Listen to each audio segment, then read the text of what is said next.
बहुत मेहनत हुई है, एक गाने में 6 दिन अगर हम लोग मेहनत कर रहे हैं। विवाद खत्म, मनी मिराज का रिकॉर्ड बनाया आज का। काला चश्मा का इतना रिकॉर्ड कौन कहेगा, ये आदमी है फ्रॉड।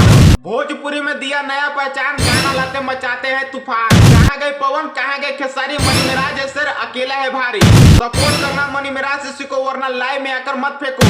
तो नमस्कार, प्रणाम, सलाम, आदाब, मैं सिक्की काफला आप लोगों का तहे दिल से स्वागत करता हूं अपने इस चैनल में। तो अगर वीडियो मेरे फेसबुक पेज पे देख रहे हैं तो फॉलो कीजिए, और अगर यूट्यूब चैनल पर देख रहे हैं तो सब्सक्राइब कीजिए। तो आज जो मैं कहने वाला हूं, मेरा बात को पकड़िए कि हम कहना क्या चाहते हैं और आपको बताना क्या चाहते हैं, क्योंकि आज मैं आपको ताबड़तोड़ लाइव प्रूफ के साथ बताऊंगा कि आखिरकार काला चश्मा कैसे बनाया इतना तगड़ा रिकॉर्ड। तो आप लोग वीडियो में बने रहेगा और वीडियो को अंत तक देखिएगा, तभी आपको पूरी बात समझ में आएगी। तो चलिए वीडियो शुरू करते हैं। तो चलिए पहला सवाल पाते हैं कि विवाद खत्म, मनी मिराज का रिकॉर्ड बनाया आज का पर कैसे। तो इसका जवाब है कि आज से कुछ दिन पहले मनी मिराज में और चांद जी में और त्रिमूर्ति कंपनी के मालिक कुमार आलम जी से कुछ बातों को लेकर विवाद हुआ था। लेकिन कौन सी बात को लेकर विवाद हुआ था ये अभी खुलासा नहीं हुआ था, लेकिन विवाद हुआ था। ये चीजें हुई मनी मिराज जी और अनु जी बताएंगे कि ये चीजें हुई क्या है। लेकिन चांद जी में और कुमार आलम में दोनों में उतना पटरी नहीं रहती थी, इसलिए इन दोनों के बीच हमेशा मनमुटाव रहता था, क्योंकि चांद जी को वहां पर रिस्पेक्ट नहीं मिला था। हाँ, मेरी उनसे पटती नहीं थी, शुरू से मुझे नहीं पटती उनसे। क्योंकि चांद जी की आवाज में दम रहता है और उन्हीं के आवाज के दम पर आप इतना बड़ा चैनल चला रहे हैं, आप इतना बड़ा इवेंट कर रहे हैं, लेकिन आप उन्हीं को नहीं इज्जत दीजिएगा तो आपसे तो मनमुटाव होगा ही ना।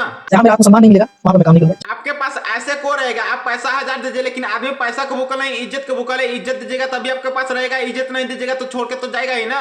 ऐसा नहीं कि हम लोग का कोई रिलेशन खराब, बस मनमुटाव है। इसलिए चांद जी को वहां पे इज्जत नहीं मिल रही थी, इसलिए चांद जी अपने आप दूरियां बना ली हैं। मनी मिराज जी, मैं अनु जी तीनों भी करती हूँ, उसी के चैनल पे काम करेंगे। इससे यह खबर सोशल मीडिया पर आग की तरफ फैल गई और सभी लोग चर्चा करने लगे कि अब मनी मिराज की करियर खत्म हो गई, क्योंकि चांद जी जब भी गाते हैं तो ऐसा लगता है मनी मिराज ही गा रहा है, क्योंकि मनी मिराज उसमें ऐसा एक्टिंग करता है कि पता नहीं चलता कि चांद जी गा रहे हैं इसके पीछे। इसलिए अगर चांद जी दूरियां बना लिए हैं तो मनी मिराज का करियर खत्म होना तय है। लेकिन अब फिर से दोनों एक हो गए हैं और दोनों एक होते ही इतना ब्लास्ट गाना लाए हैं, इतना तगड़ा गाना लाए हैं, तुशीला होगा वैसा ही सेम टू सेम गाना लाए हैं। और इस गाना की लागत कम से कम 20 से 30 करोड़ रुपया मनी मिराज बता रहे हैं। कम से कम 20 करोड़। इसलिए हम बोल रहे हैं कि विवाद खत्म हुआ, मनी मिराज का रिकॉर्ड बनाया आज के, क्योंकि भोजपुरी में ऐसा रिकॉर्ड कोई नहीं बनाया है, केवल गाना के लिए 20 से 30 करोड़ रुपया लगाया हो। चलिए बात है दूसरा सवाल पर, काला चश्मा का इतना रिकॉर्ड कौन कहेगा ये आदमी है फ्रॉड। इसका जवाब है कि काला चश्मा गाना बहुत ही बड़े बजट का शूट हुआ है, क्योंकि वैसे भी मनी मिराज का जो भी गाना आता है तो आराम से 2 से 3 लाख रुपया खर्च हो जाता है, लेकिन इस बार जो गाना आ रहा है तो आराम से कम 50 लाख से 1 करोड़ रुपया खर्च हुआ होगा।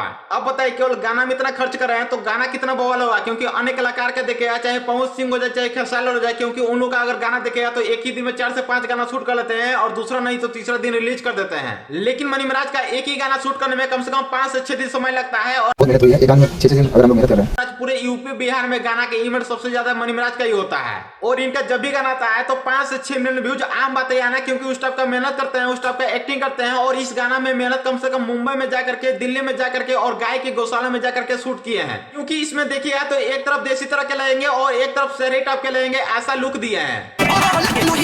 और जो लोग मनी मिराज को फ्रॉड या चोर कहते हैं, केवल झगड़ू मतों की वजह से जब विवाद हुआ था तब तो उनको बताना चाहते हैं कि मनी मिराज एक ऐसे इंसान है जो इनकी वजह से इनके गांव का नाम चर्चा में आ गया है, पूरे बिहार में छा गया है, साहेबगंज साहेबगंज साहेबगंज। तो अब बताइए ये कैसे फ्रॉड हो सकते हैं। चलिए बात हैं तीसरा सवाल पर, भोजपुरी में दिया नया पहचान, गाना लाते मचाते हैं तूफान पर कैसे।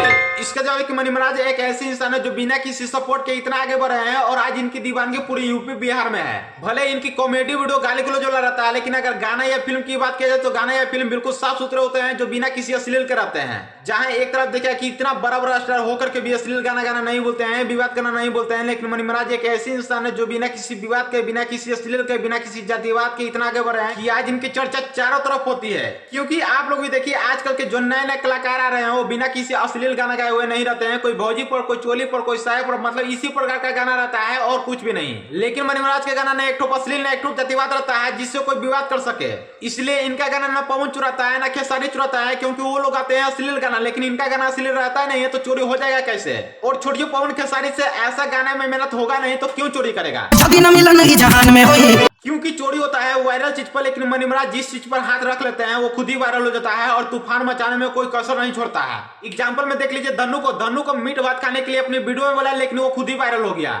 इसलिए हम बोल रहे हैं कि मनी मिराज ने दिया है भोजपुरी में नया पहचान, गाना लाते मचाते हैं तूफान। चलिए बातें हैं अगला सवाल पर, कहां गए पवन, कहां गए खेसारी, मनी मिराज है शेर, अकेला सब पर भारी पर कैसे। इसका जवाब है कि आज से कुछ दिन पहले मनी मिराज की एक मूवी आती है वेलकम, और वेलकम मूवी इतनी जबरदस्त हिट होती है कि निरहुआ भी तारीफ करने से अपने आप को रोक नहीं पाते हैं। मनी मिराज उस फिल्म के हीरो है। वेलकम। क्योंकि इससे पहले भोजपुरी में जितने भी मूवी बन रही थी सभी के सभी फ्लॉप जा रहे थे, लेकिन मनी मिराज की वजह से भोजपुरी का लेवल उठा है और अब भोजपुरी सिनेमा देखने के लिए दर्शक जा रहे हैं सिनेमा घरों में। और अब मनी मिराज का गाना काला चश्मा आया है और गाना केवल रहता है 3 से 4 मिनट का, लेकिन फिर भी इस गाना में ठूस ठूस के खर्चा किया है। बताइए, इस गाना के रील, इवेंट और बहुत अलग अलग शहर में जाकर के शूट किए हैं। इस गाना तो खर्चा किए हैं कि नहीं किए हैं। और मनी मिराज का गाना बिना किसी विवाद का रहता है, बिना किसी जातिवाद का रहता है, लेकिन फिर भी तो हल्का मचाते हैं। इनके आगे पवन खेसारी टिकते भी नहीं है, दिखते भी नहीं है। इसलिए हम बोल रहे हैं कि कहां है पवन, कहां है खेसारी, मनी मिराज है शेर अकेला सब पर भारी। चलिए बातें हैं आखिरी सवाल पर। सपोर्ट करना मनी मिराज से सीखो, वरना लाइव में आकर मत फेंको। पर कैसे? इसका जवाब मनी मिराज का नाम ऐसे नहीं बिहार में चाहा है, क्योंकि जितनी जबरदस्त कॉमेडी इनकी तगड़ी रहती है उतनी ही बोतलों का सपोर्ट भी करते हैं। क्योंकि आज मनी मिराज की वजह से आज इन्हीं के गांव के प्रत्येक लड़का कम से कम 50 से 60 हजार रुपया कमाता है और अच्छा खासा नाम पहचान भी बना लिया है। केवल और केवल मनी मिराज की वजह से इनके गांव का नाम जाना गया है कि मोतिहारी में साहेबगंज भी कोई गांव है। वरना आप पवन खेसारी को देखिए, यह अपने से नीचे कलाकार का गाना चुराते हैं और आज तक किसी लड़का को सपोर्ट नहीं किए हैं, केवल लड़की को छोड़ करके, क्योंकि लड़की से यूज करना होता है। यह लोग केवल मीडिया में आकर के और लाइव में आकर के बोलते हैं कि हम तुम्हें सपोर्ट करेंगे, आओ हमारे पास। क्या लड़का के अंदर टैलेंट नहीं होता? क्या टैलेंट दिखाने का मौका तो दीजिए आप लोग। केवल ये लोग अपने गानों में या अपनी फिल्म में नए नए लड़कियों को रखते हैं ताकि उसे मजा ले सकते हैं, बाकी ये लोग का और कोई इरादा नहीं रहता है। क्योंकि सोशल मीडिया पर आए दिन लड़की आरोप लगाती रहती है कि हमारे साथ पवन खेसारी ऐसा किए हैं। मोबाइल में मैंने कई लड़कियों के न्यूड। इसलिए हम बोल रहे हैं कि सपोर्ट करना मनी मिराज से सीखो, वरना लाइव में आकर मत फेंको। बाकी आप लोग कमेंट कीजिए कि आप क्या सोचते हैं मनी मिराज के बारे में और आपकी ये वीडियो कैसे लगी। अगर अच्छा लगा हो तो जम के लाइक, जम के शेयर और दबा करके सब्सक्राइब कीजिए। चलिए मिलते हैं किसी नेक्स्ट वीडियो में, तब तक के लिए बाय बाय।